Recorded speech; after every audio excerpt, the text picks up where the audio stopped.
Happy Hour. And now for something completely different.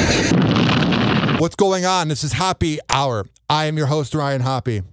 And live on the show right now is the one and only Neo from Maxima 92.5. He is on Happy Hour. What's going on, bro? Hey, Ryan. Thank you so much for having me on, for the invitation especially.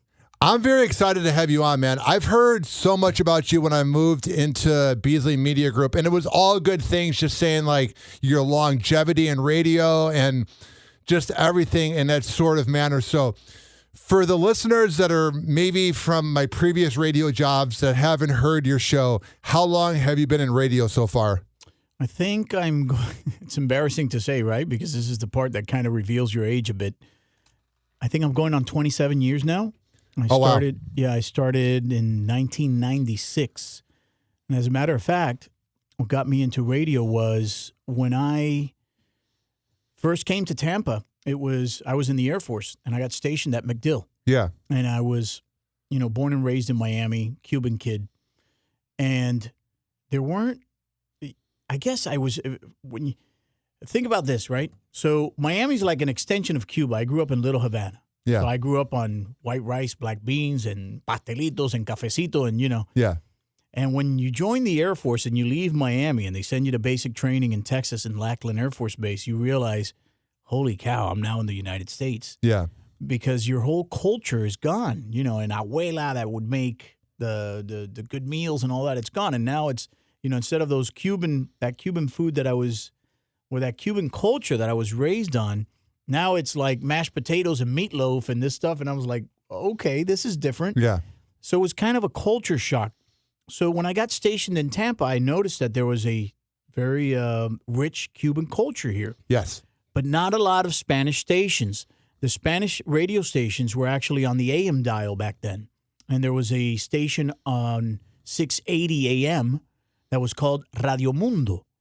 And there was this guy on the morning show that he would have a joke-telling contest, and he would play. People would call. It was kind of like a voice message line, right? So you would call and you'd leave your joke on this answering machine or whatever the hell they had back then, and then the next morning the guy would take the jokes from the folks that had called in and he'd play them on the radio, on this AM station, and folks, the listeners, the probably 5 or 6 listeners that they had would call the morning show and say, "Oh, I like that guy that said the joke about the cat or whatever." Yeah. And the winner of that joke-telling contest would always be me. That's how I got started in radio. So people started getting to know me as, the joke guy, the jokes. So at the end of the week, they would give out, I don't know, it was back in the days of the CDs. So they would give out like some promo CDs or whatever. Yeah. And I'd go, and I would still, I'd go on my lunch break while I was still in the service. And then they started calling me the little tin soldier because I'd come all in my uniform from MacDill Air Force Base to pick up my CDs or what have you. And the PD one day, he just said, you'd be good in radio. Just like that. Yeah. And I said, you're kidding me. So they offered me, I think maybe, several months after we got acquainted, they offered me a board op position on Friday and Saturday nights. I must have been, 19, 20 years old when this happened. Yeah. So I was on Friday and Saturday nights, I started board opping, and this was before automation. You got to understand, there was no audio vault or Scott Studios or what we have here now. Wide Orbit or the Prophet system that iHeart ran with for several years. It was all carts and CDs. And there was an actual log where you had to find the number and look on the wall and grab the item and then put it in the cart or the CD machine and hit play, and everything was timing. So I was just fascinated by that. I absolutely loved that. And so while my friends were going out to Ybor City or clubbing on Friday and Saturday nights, from 10 to about 3 a.m., I was stuck in a radio studio learning to do all that stuff. I can relate to you on that factor. Now, the board op that I've learned from was everybody at 102.5 The Bone, and we used Wide Orbit as well. But let me tell you, I've been in Tampa for 8 years now, and I'm about to be 30, and I would say 45% of my 20s, any Friday or Saturday or Sunday night, went to radio. Like when you really want it, you give up those nights. And the worst is when you hear about how much fun they had in Ybor or how much fun they had in South Tampa. And you're like, oh, I was just working in radio. But that's just the thing about radio, though. You have to put in those nights. Yeah, and I didn't really give a crap about those things, though. You know, when I turned 18, my buddies in Miami took me to Club Madonna, which was a strip joint in South Beach. And I was like, okay, yeah, they look great. The ladies are nice and all that. But it wasn't like, they were like, woohoo! And for me, it was like, yeah, this isn't for me, you know? I'm not a big fan of them. I find it kind of grimy. Like when I was 21, 22, it was awesome. But now I'm like, yeah, I'm good. So needless to say, once I got into radio, eventually I moved up quickly. I started hosting nights at that one particular station, and then a new competitor arrived, and they stole me away. And before you knew it, I was actually working in nightclubs, whether it was hosting, and then eventually I got into DJing and spinning records. So I got so much of an overdose of doing the nightclub thing that now I don't even ever want to hear about another nightclub. It's like, for me, it's work.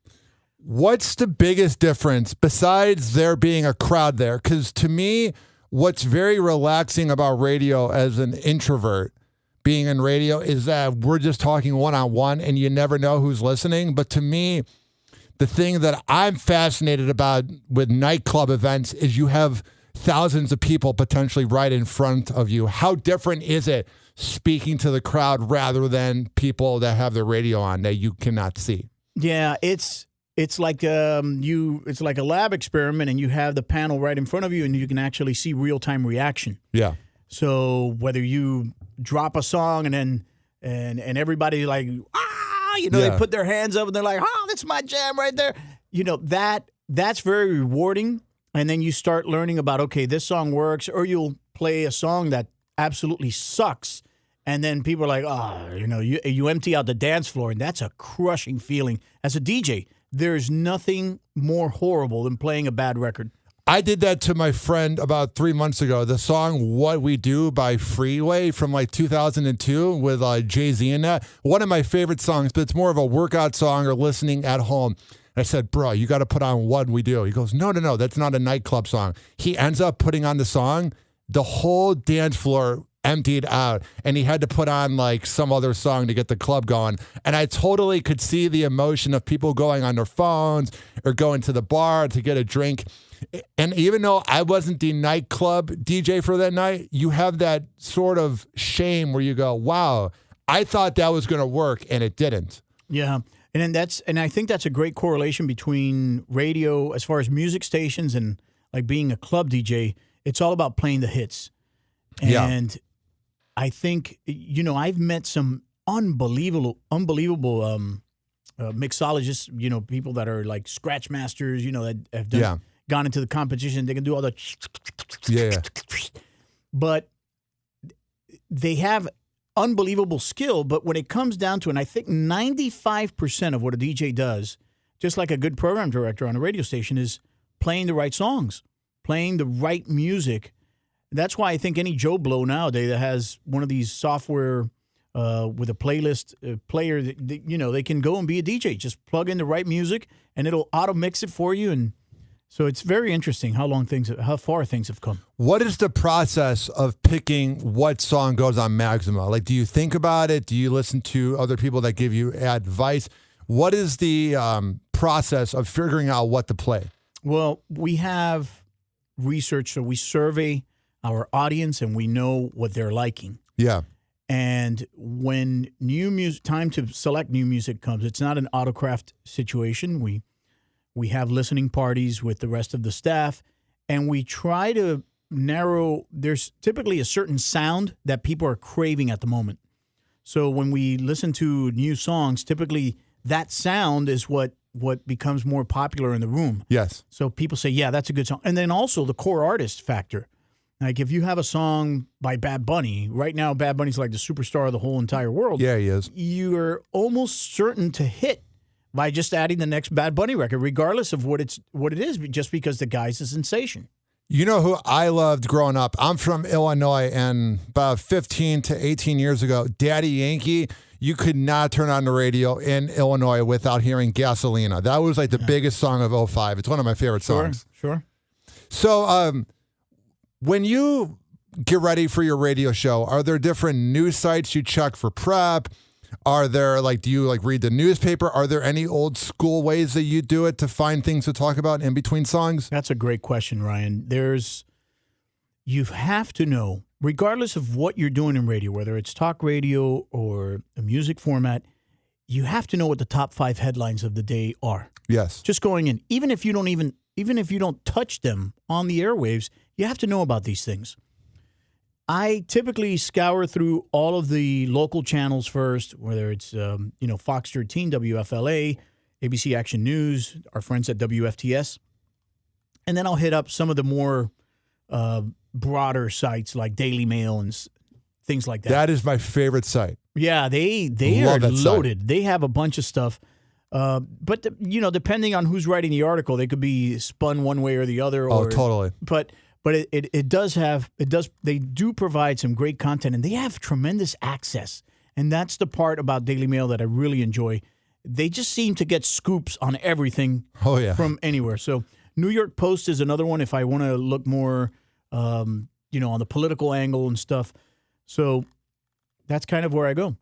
So what time do you wake up in the morning? There's some afternoon radio DJs that get up at 11, and I know you don't get up at 11, but what is the process of your day before your show? Yeah, well, when I was solely doing afternoons, remember now I'm directing the station and all that, but when I was solely doing afternoons, I would probably wake up closer to 9 a.m., and then I would take my time, go to the gym, and relax. I'd play video games. What do you play? Call of Duty. I loved Call of Duty. Now I'm on a binge of Halo Wars. Oh man. I had not discovered Halo, and I feel like I missed out on so much. And it was actually my 8-year-old son that said, we should buy Halo. And I said, really, Halo? Yeah, you know what? Greatest game ever. Yeah. So I haven't bought the first-person shooter one. I bought the Halo Wars where you got to build your base and build your arm. And, man, I'm just I love that kind of thing. I used to play a game back in the days of PS1 and PS2 called Command & Conquer. I've heard of it. Yeah, and you would build your armies and so on and so forth, and then drop a nuclear bomb on somebody and watch them all burn to hell. And I love that. I don't know why. It's something about watching these little things burn to hell and back that just really excites me. I feel like it's a way to take out, I don't know what the word would be, aggression, not anger, but I feel like radio can be such a mental grind. Mm-hmm. We're not lifting weights or anything unless we go to the gym, but it's a very mental aspect of knowing what to talk about, always having to be on when you're in the hallway and you see people that I feel like when you're at home, for me, I get into a certain outfit. It's like pajamas, and I just sit on my couch and I'll either play video games or watch TV. There's nothing better than after a long day of work of just unwinding at your house. Yeah. I love it's almost a daily thing for my girlfriend and I. We smoke a cigar. Yes. And if I typically get home and I have that window before she gets home, I'll play some Halo Wars, or I'll play Forza or some other video game, or I'll tinker with my race cars or whatever, but it's kind of nice to have that just alone time for a minute. Oh, yeah. I do a lot with that. So what is your take on being alone? Right now, I'm single, and I'm on the dating apps, and I'm having fun in that. But there, to me, is a healthy mix of being alone and then being with people. What is your process? Do you, say, hey, I need a few hours after work to unwind? Because that's me. I can't just go somewhere right after work. I need to unwind for a little bit. Yeah, are you asking me like relationship wise? Relationship or with friends? Are you the type of guy, let's say you work from 7 a.m. to 7 p.m. Do you need to go home real quick, or can you go right to dinner? No, I kind of want to get home. Me too. And I think that's one of the reasons why people work so hard in life, right? Because we want to have a nice home, and part of having a nicer home is, or a place that you're just proud of, whether it's an apartment or a condo or whatever it is you want to enjoy that spot. Yes. And I love enjoying my home. And it's cool. It's kind of like when you go on vacation, for example. One of the best things about going on vacation is coming back.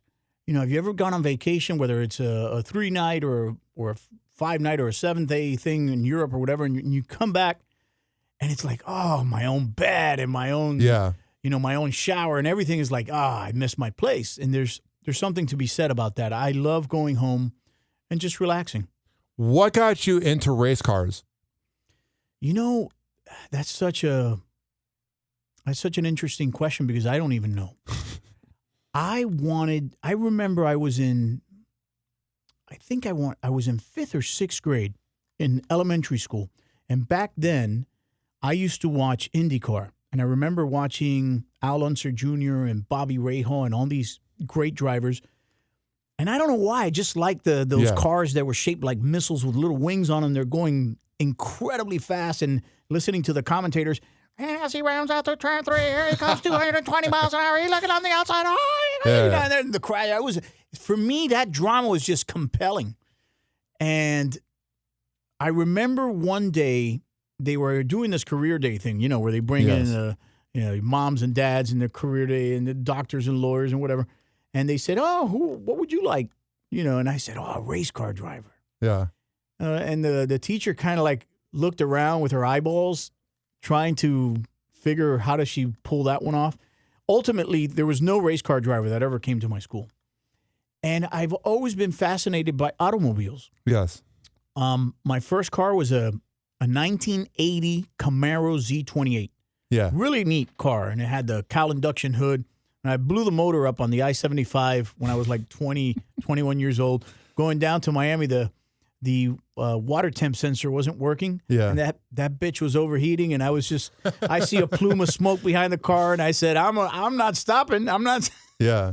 This is back before the cell phone era. So they used to have, I don't know if you even remember this, they used to have these call boxes on the I-75 where if you got into trouble, you'd pull over. Like every so often, like every mile or 2 miles, they'd have like a call box. Illinois used to have that, yes. Yeah, and you'd push a button, and I guess some state trooper cop would come and say, "You're in trouble, buddy. You need some help." They'd call a tow truck for you. Anyway, I remember I was going down to visit a cousin of mine that I had just arrived from Miami in, and I blew up that engine. I think I had like $150 cash on me. That was all the money I had in my life. Yeah. Back then, and it cost me every penny of that money just to have the damn car towed back to Tampa. That's what I've heard about having really nice cars is like I drive a Honda Accord and it's $45 to fill up the gas tank, and I live 2 minutes from here, so I fill up the gas tank every 3 weeks. But I've heard that when you have nice cars, it comes with, like, as Biggie says, more money, more problems. Like, you got to keep the cars up. Yeah, that car wasn't that nice. It had a pretty nice paint job. It looked cool, but that was a hoopty through and through, man. That thing was old. I mean, we're talking about a 1980 car, and I was driving it in, I don't know. That must have been 96. 97? Yeah. Something right around the time that I was starting in radio, actually. So, but needless to say, going back to my love for cars, my next car was I got a Ford Escort GT. Yes. And it had a 1.8 liter dual overhead cam engine. And I ended up putting headers on that thing. I put nitrous oxide in that thing with a bottle. And then it got broken into in Ybor City one night. I was down there at the nightclub. Oh, Figure man. that out. They smashed my window.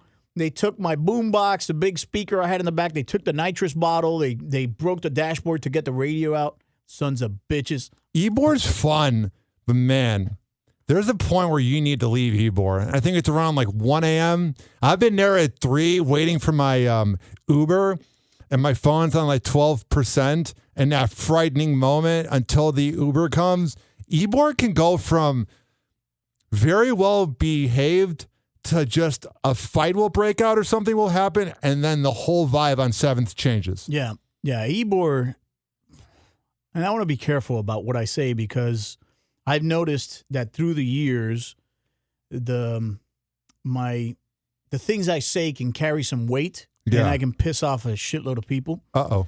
So I'll tell you this much, though. In the early 2000s, I used to rock a spot in Ybor called La Cueva. And it was a Latin night, and it was jumping. And this is about the time that Ybor started going a bit sideways. You know, that whole thing with Club Empire happened, and they had a shooting in there, and it just brawls. They started putting cameras on 7th. This was about the time, and it got ruined for Hispanics. And if you notice, I think it's coming back now in a little bit more because Hispanic, as far as what's popular for Hispanic music, is more urban now in nature, like Bad Bunny, the reggaeton and stuff. But back then, it was like the salsa, merengue, and bachata. And the ladies, they like to dress up to go out. Do. Yeah, they do. But in Ybor, you have to park in the garage or in some lot and then walk to the spot where you're going. And the females were just getting harassed up and down. Hey, mommy, I want to see them titties. You know, whatever. They would holler at them. So eventually, less and less of them started going out. And by the time that the owner of La Cueva said, all right, I'm selling the joint, it was done. I will say, I'm a 6'9" guy, and nobody usually messes with me, but I don't feel safe when I walk to those parking lots, like near the arcade or right behind 7th. Like, when I'm on 275 and I'm leaving, I feel so safe. I love Ybor. I've had some of the most fun nights of my life there. But there's some nights that you can just kind of feel that there's a weird vibe in the air. Yeah. Ybor's bipolar, man.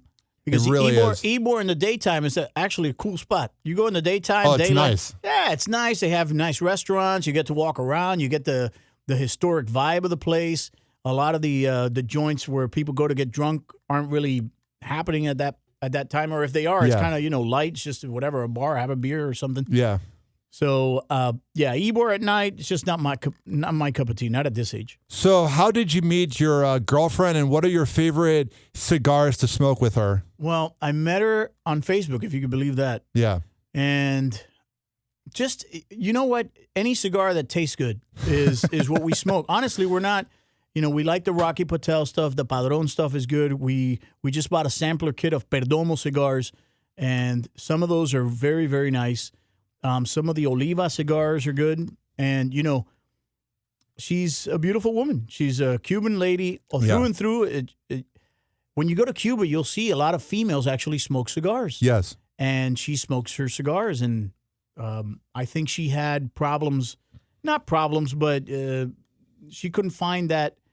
Most men, they meet a girl that smokes cigars and they're kind of like, ew, what's wrong? But I smoke cigars, and now she smokes cigars, and they're like, wow, match made in heaven almost, right? Yeah, and I feel like in radio, a lot of times, I don't want to use the word groupie, but there's some girls that when you see them out with radio guys, you can tell that they're just with them for the attention.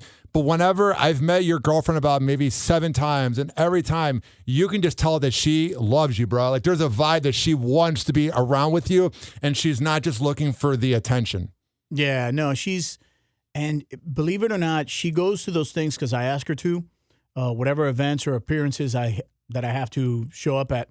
But she's very quiet life. Yes. She wants to be home smoking cigars or watching a movie. She doesn't want to be out.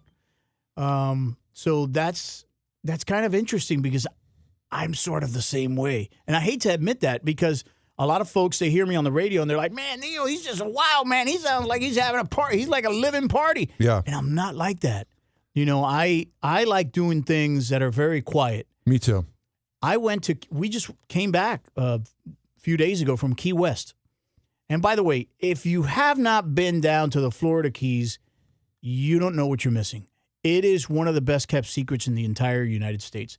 We have a piece of the Caribbean here in the U.S., here in our state of Florida, and a lot of people don't capitalize on that opportunity. The islands, I mean, it's we were down there. First of all, they have a direct flight, which is cheap. It's like $130 from Tampa to Key West. You land on the island, and then you're there and you're walking around. We rented a golf cart. You don't even need a full-size car. You can rent a golf cart for the weekend, and it'll, the island, I don't know, the island's 4 miles by 2 miles, something like that. And just run around the island, go bar hopping, go do this, that, buy cigars.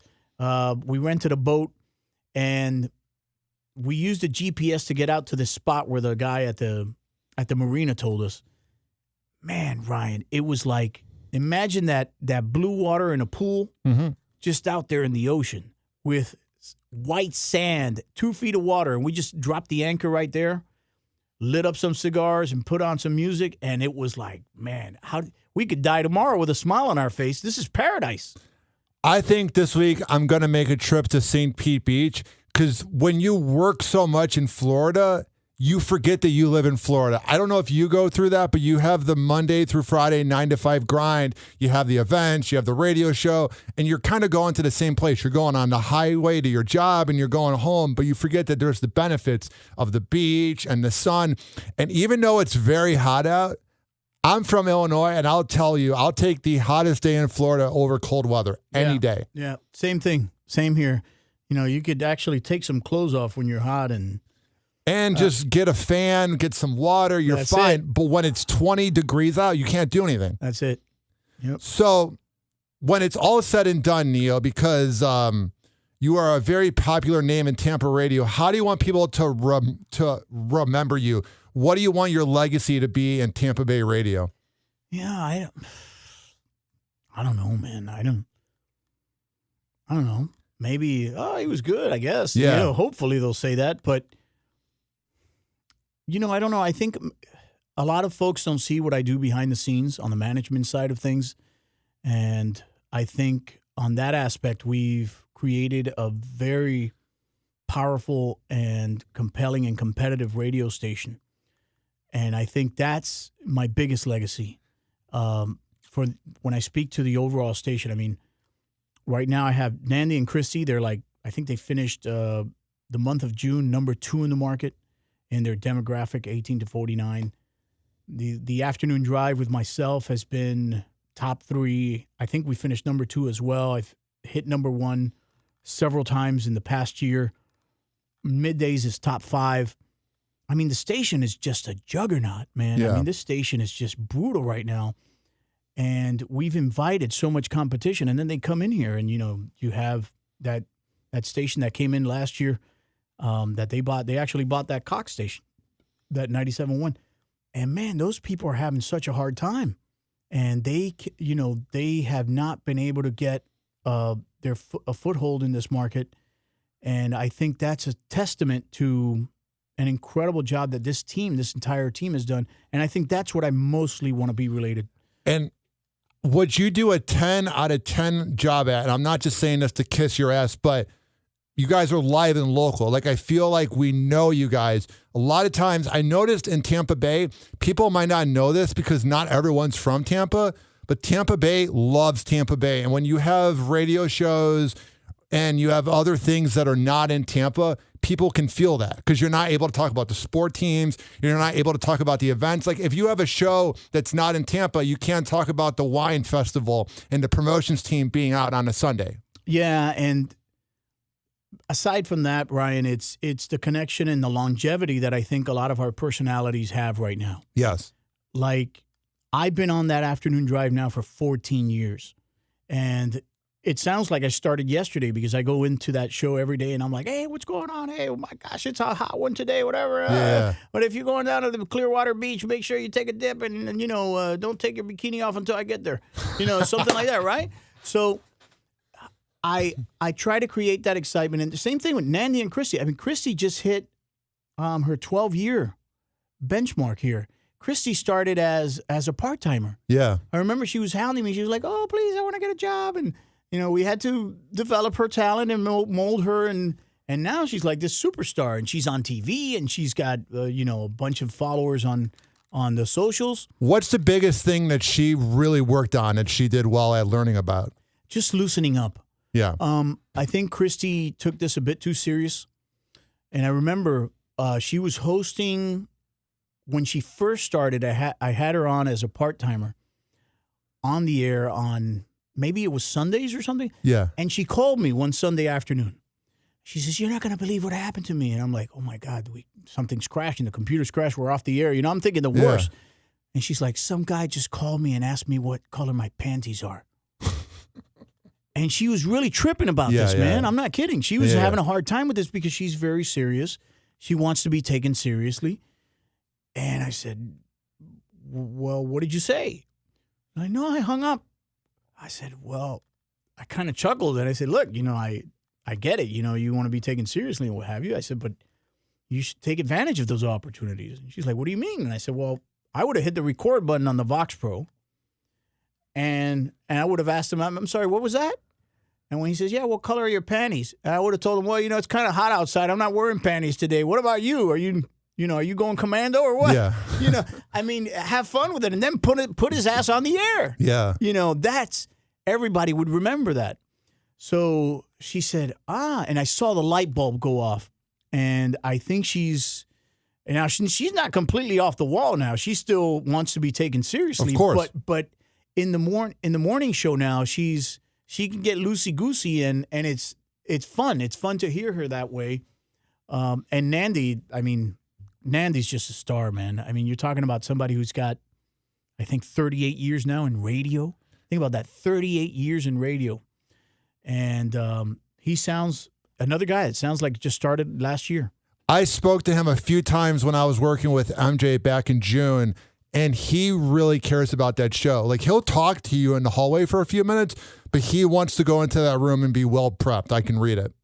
Yeah, he's just, these folks, they're immensely talented, but beyond that, they're just great employees. And I've been at radio stations where you can see the prima donnas. Yes. And that talent is impossible to work with. Of course. And thankfully, I haven't had many of those in my tenure here. And the ones that I did have didn't last long. Yeah. They quickly either became very unhappy and left on their own, or they were showed the door. Well, Neo, how can people listen to Maxima 92.5? Well, the app is free. You could just go to your app store or Google Play, 92.5 Maxima, 925maxima.com. And if you live in Tampa Bay, it's on 92.5 on the radio dial.